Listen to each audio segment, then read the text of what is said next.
Yes, akade kano kwaniza kufaadi TV uji osibyo otya oli otya. Jebale gyo tusizako engali essaawa eno ngenda kusaba subscribing. Atompere video no kale kibagita faadi TV uji. Speaker Anita Amunge yekubidde enduru eri police. Kosa n'ebyokwerinda byonna byonna amagye gonna ono waliwo abamutiisatiisa okumunyiga. Waliwo abamutiisatiisa okumunyiga byonna mbina mugaliro ngenda kusaba subscribing. Atompere video no kale bagita faadi TV uji mbani updates ezinava buli kati essaawa.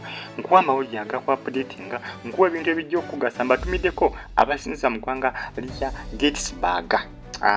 Mu katundu bakayita Gettysburg si ggwanga wabula katundu bakayita Gettysburg kali mu ggwanga lya America. Nkutumiddeko ina gyesinza okubanga onfollowinga abasinza mu ggwanga lya Canada, mu ggwanga lya USA, mu ggwanga lya Belgium, mu ggwanga lya Iraq ekibuga bakiyita Baghdad, mu ggwanga lya Sudan, mu ggwanga lya Saudi Arabia, mu ggwanga lya Jordan, mu ggwanga lya Abu Dhabi. Nkutumiddeko Zainabu Makula kosa ne Nakiriwa Kasalini. Pretty Aisha nkutumiddeko ali mu ggwanga lya Saudi Arabia mbagala lya so mwongere okubanga mugifollowinga Faadi TV jimbani updates ezinava buli kadde buli ssaawa yongere okumfollowinga ate olayikinga video eno. Speaker Anita Amunge yeekubidde endulu olunaku olw'eggulo eri ab'ebyokwerinda ngono agamba nti waliwo abaagala okumunyiga, waliwo abaagala okumutta oba ensonga yaki tewali amanyi naye ng'olunaku olw'eggulo yasabye ab'ebyokwerinda, yasabye mukulu Enanga bongere okumuwa obukuumi mu maka ge kusa n'okumuwa obukuumi oyo gy'atambulira yonna bamutekako abasajja abakessi abanaamuketta kubanga waliwo abaagala okumunyiga mbu bamukubira amasimu agamutiisatiisa. Ono yategeeza nti afuna n'ebirooto eby'entiisa ani ayinza okuba ng'ayagala okutta Speaker Anita Amunge. Jjukira ebisinga bano abakungu ba gavumenti bitandika mpolampola bwe bityo nga babatiisatiisa gye biggwira oluusi nga babasse. Ebiseera ebisinga bamu bamanyi okusimatuka okufa olw'ensonga nti babeerako Katonda waabwe naye nga basinga bakakkana babasse. Tewali amanyi ani ayinza okuba ng'atta abantu bano. Abasinga bawoza bamaafiya naye abasinga bategeeza nti abaagala okutta Speaker Anita Amunge beebo abaali beggwanyisa ekifo ky'obwa sipiika kyatuddemu essaawa eno.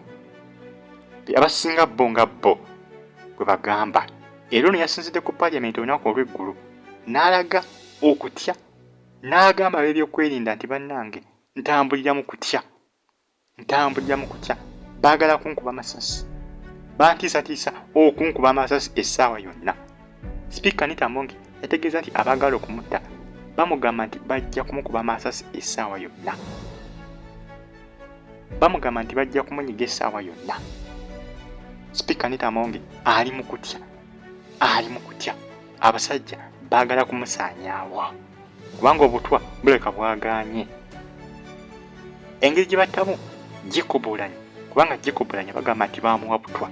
Kati Anita Amunge ndowooza obutwa ye yabwesimatuse baagala kumunyiga n'amasasi. Ono yagambye nti bamukubira amasimu agamutiisatiisa bamugamba nti essaawa yonna bajja kuba bamukuba amasasi ne bw'anaakola atya. Era ono yasabye poliisi olunaku olw'eggulo bamwongere ku bukuumi, bamwongere ku basajja ab'ebyokwerinda, bamutekeko abasajja abakessi abajja okumuketta buli gy'anaalaganga, bamuwe obukuumi.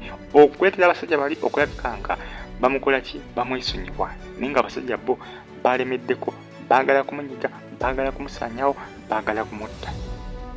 Musubscribing bagita Faadi TV like nga tosikale nga ogyekumiddeko ojjako ofuna ebisinga ate eby'omulembe.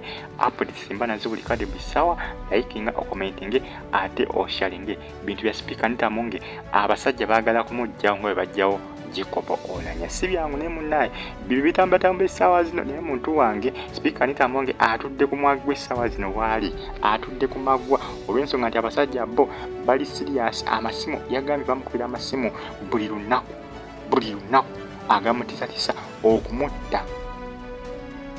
Musubscribing were bulungi mwera.